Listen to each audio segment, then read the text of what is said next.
Fala pessoal, no vídeo de hoje trabalharemos com três questões sobre um tema um pouco mais diferenciado. Hoje trabalharemos com Antiguidade Oriental, sobretudo Egito Antigo e reinos da Mesopotâmia. Dessa forma, vamos para um compartilhamento de tela. Vamos compartilhar o som aqui.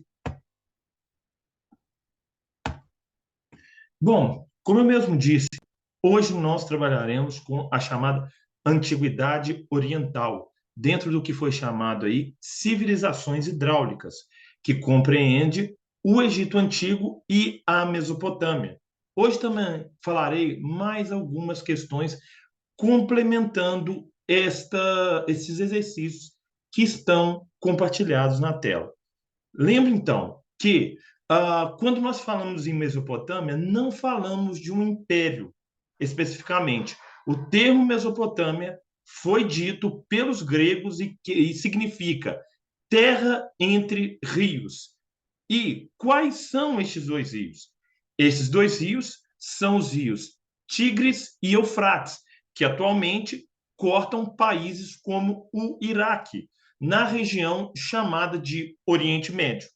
Na antiguidade, vários povos formaram estas regiões, como acádios, sumérios, assírios e, inclusive, formando impérios, do qual o mais famoso foi o primeiro Império Babilônico e o segundo Império Babilônico.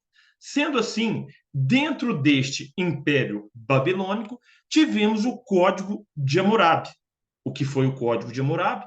O Código de Hammurabi foi um conjunto de leis escritas para normatizar ou para influenciar a vida das pessoas que viviam dentro do Império Babilônico. Lembra vocês, o Império Babilônico estava na região atualmente que é banhada pelos rios Tigres e Eufrates. E aí vamos para o primeiro exercício, que é justamente sobre esse Império Babilônico e sobre esse Código de Hammurabi, que visava ali, que tinha por objetivo, proposta, determinar o que as pessoas podiam fazer e o que elas não podiam fazer. Vamos aqui então para a questão. Sexto rei sumério, governante entre os séculos 18 e 17 a.C., e nascido em Babel, Hammurabi, pronúncia em babilônico, foi fundador do primeiro Império Babilônico, correspondente ao atual Iraque, unificando amplamente o mundo mesopotâmico, unindo os semitas e os sumérios, e levando a Babilônia ao máximo esplendor. O nome de Hammurabi permanece indissociavelmente ligado ao código jurídico tido como o mais remoto já descoberto, o Código de Hammurabi. O legislador babilônico consolidou a tradição jurídica, harmonizou os costumes e estendeu o direito e a lei a todos os súditos. Nesse contexto de organização da vida social, as leis contidas no código citado tinham o sentido de: letra A, assegurar garantias individuais aos cidadãos livres; B, tipificar regras referentes aos atos dignos de punição; C, conceder benefícios de indulto aos prisioneiros de guerra; D, promover distribuição de terras aos desempregados urbanos; letra E, conferir prerrogativas políticas aos descendentes de estrangeiros. Então, basicamente, o que se pede na questão é ou qual era a função do Código de Hammurabi.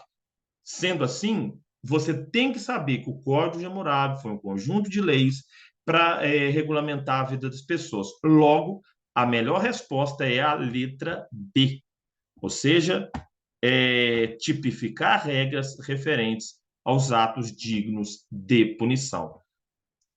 Traduzindo, o que isso quer dizer é falar o que pode ser feito e o que não pode ser feito. E caso a pessoa cometa um crime, cometa ali um ato, falar qual vai ser a pena dela, se ela vai ser presa, se ela vai ser morta e como ela vai ser presa ou morta, inclusive. Então, esta é a questão. Vamos para 2. E temos aqui o seguinte: Só descendo aqui um pouco e tudo mais. Vamos para a questão 2. Agora tratando do Egito Antigo. Sobre o Egito Antigo, é bom lembrar, foram unificados os chamados nomos. O que eram os nomos? As cidades que se unificam sobre a autoridade do faraó. Isso por volta do ano 3000 antes do nascimento de Jesus Cristo. E aí o faraó vai governar todas aquelas cidades com grande poder e com grande autoridade. Outro ponto extremamente importante para os egípcios também foi a questão do rio Nilo.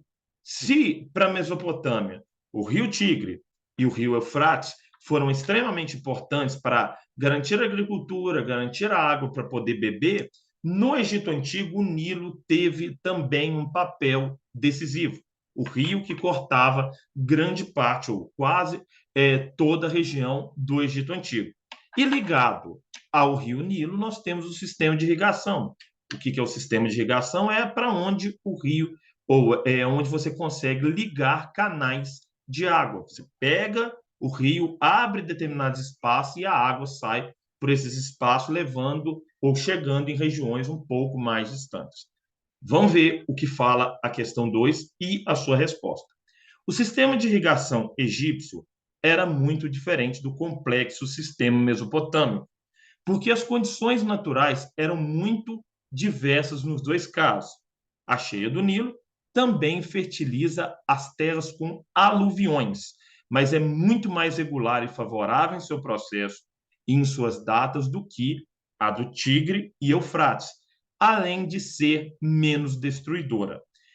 A comparação entre as disposições do recurso natural em questão revela sua importância para. Então, o recurso natural é a água vinda dos rios.